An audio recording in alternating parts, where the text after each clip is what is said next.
Welcome to the Listening Heart, folks, the podcast where we discover timeless spiritual wisdom for everyday living.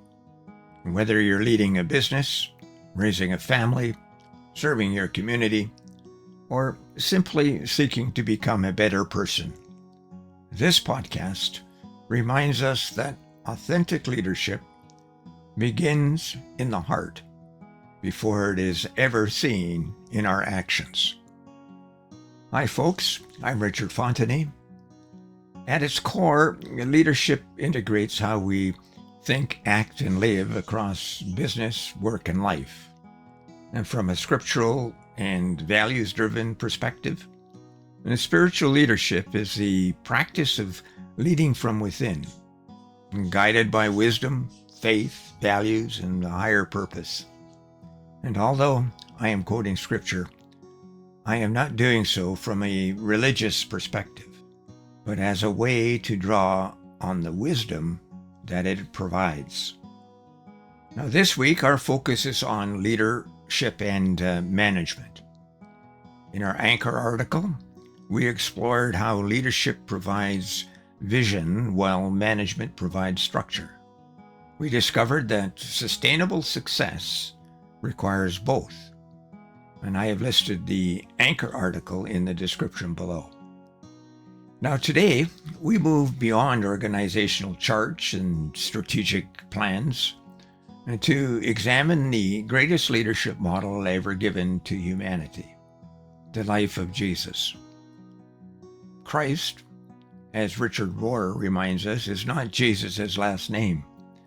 In the biblical sense, Christ is understood as the word through which all things came to be. When Jesus described himself, he did not choose the titles that people expected. He did not call himself a king seeking power. He did not introduce himself as a military commander demanding obedience. And he did not describe himself as an executive overseeing an organization. Instead, Jesus used a remarkably simple image. I am the good shepherd, and the good shepherd lays down his life for his sheep.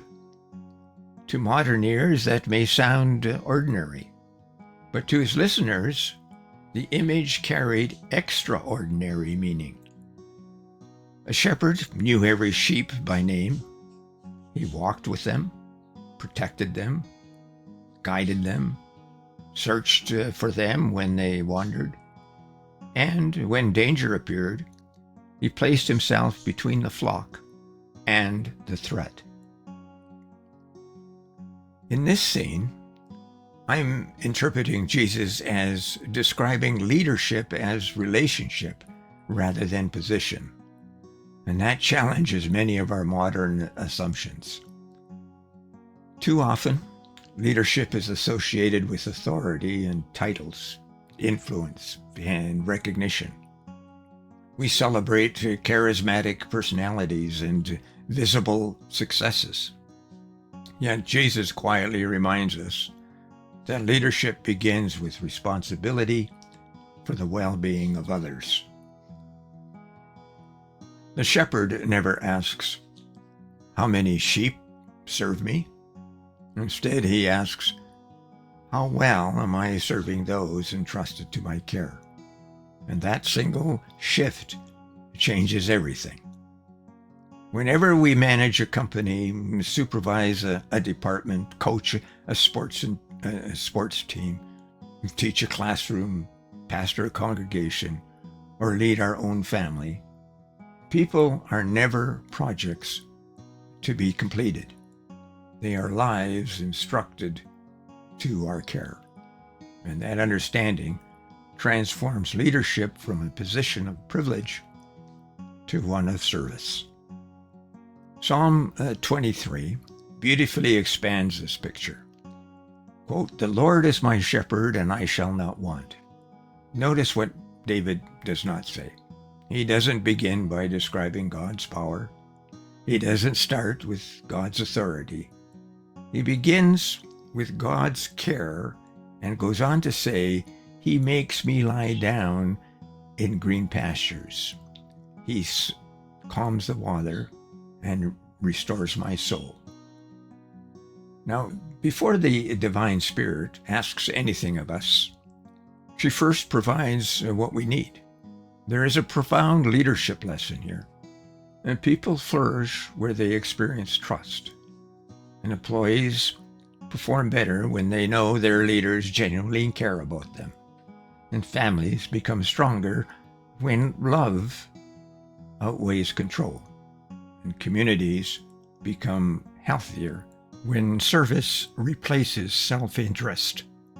The greatest leaders understand that people are not motivated just by policies or procedures. They are inspired when they know that they matter.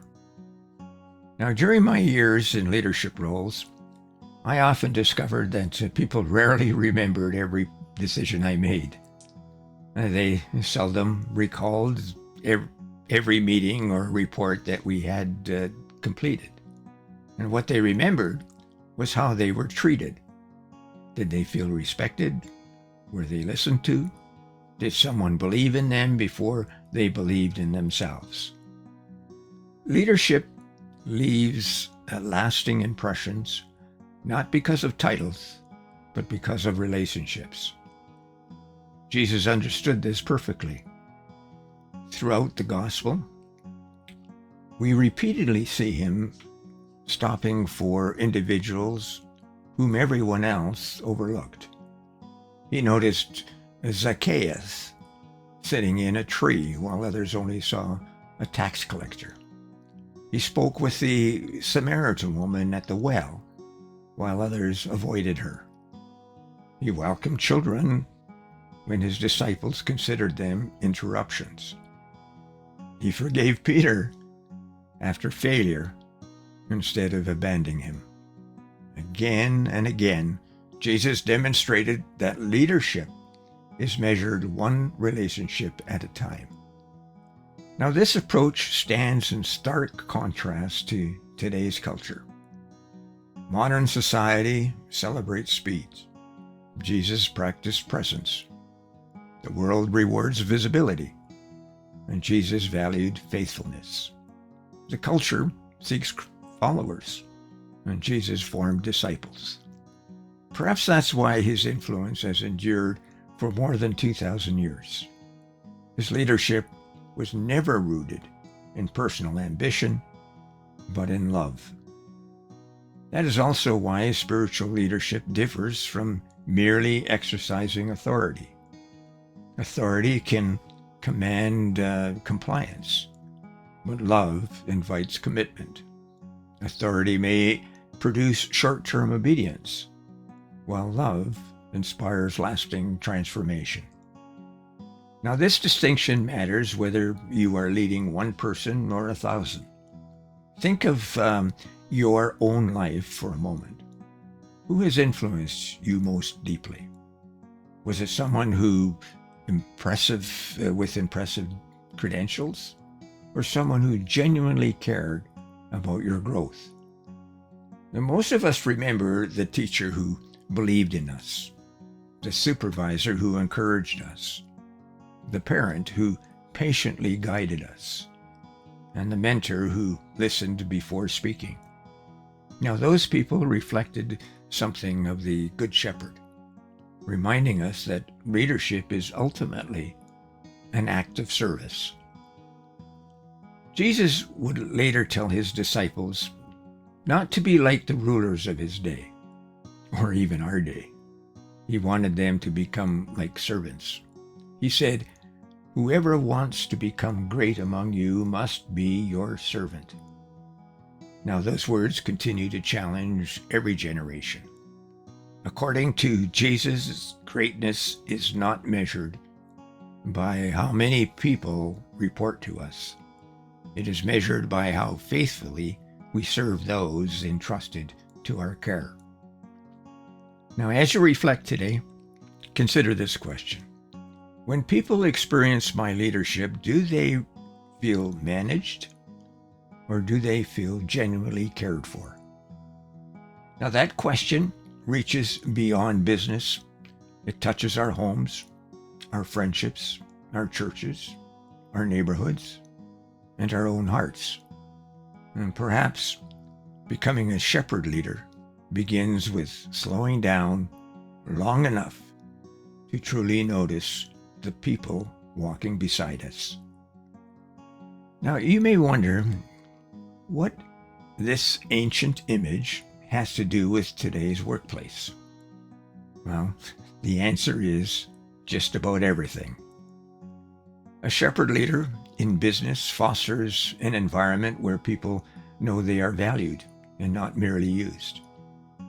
They set clear expectations while remaining approachable. They hold others accountable without diminishing their dignity.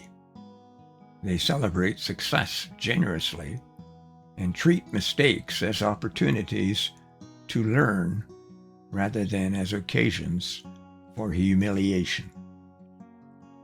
In the home, shepherd leadership means cultivating a family culture rooted in love, consistency, forgiveness, and encouragement.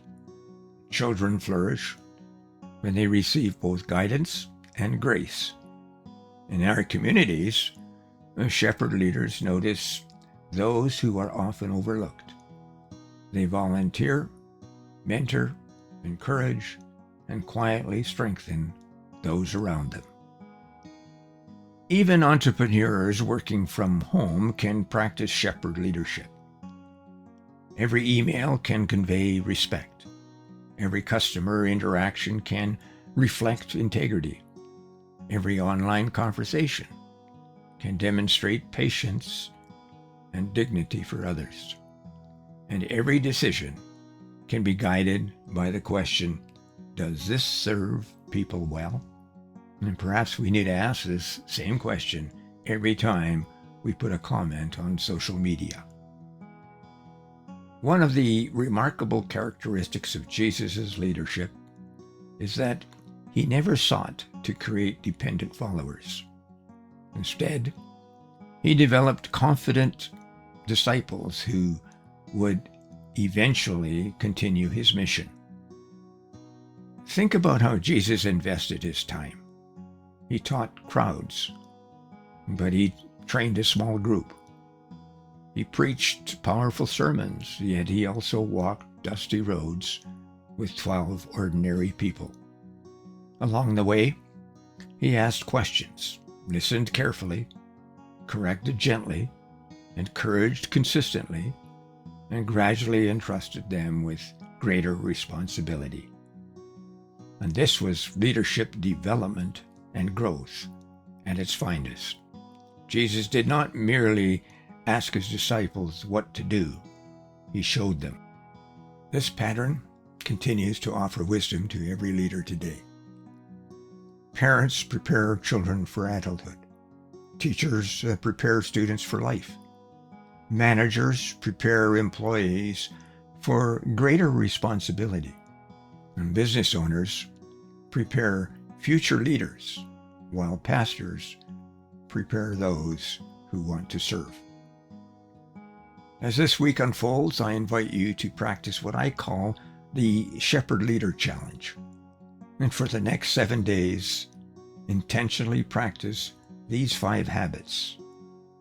First, begin each morning by asking God, however you describe him or her, to help you see people rather than simply tasks.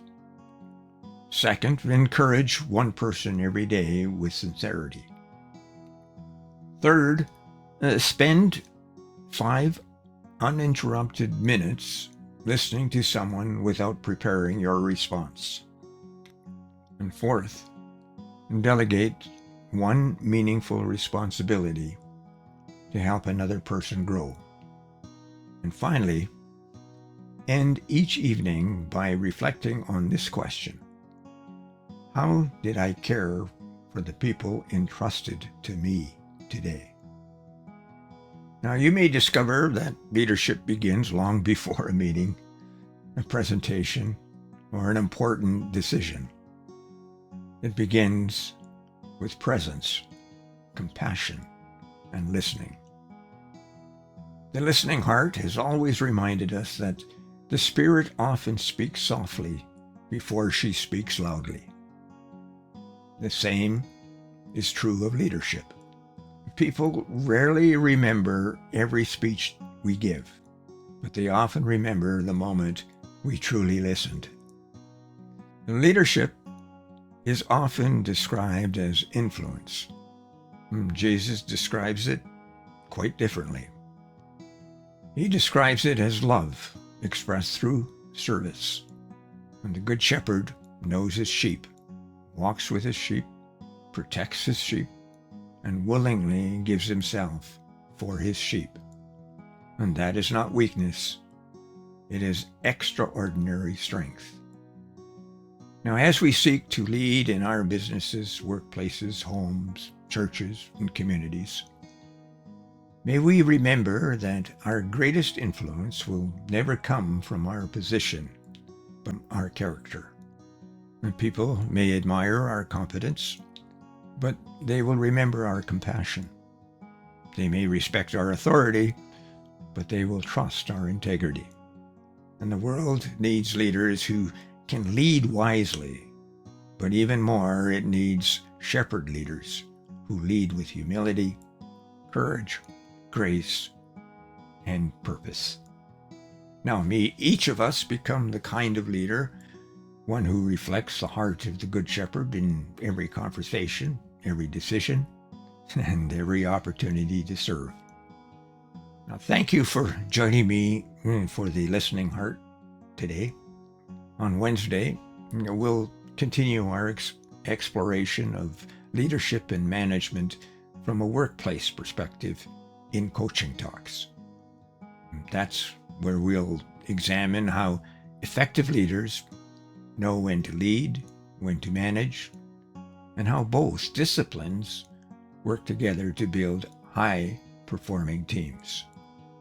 Until then, I'm Richard Fontenay, and may you lead with purpose, serve with joy, and listen with a heart that is always open to the God within you and to those He places along your path. Bye now.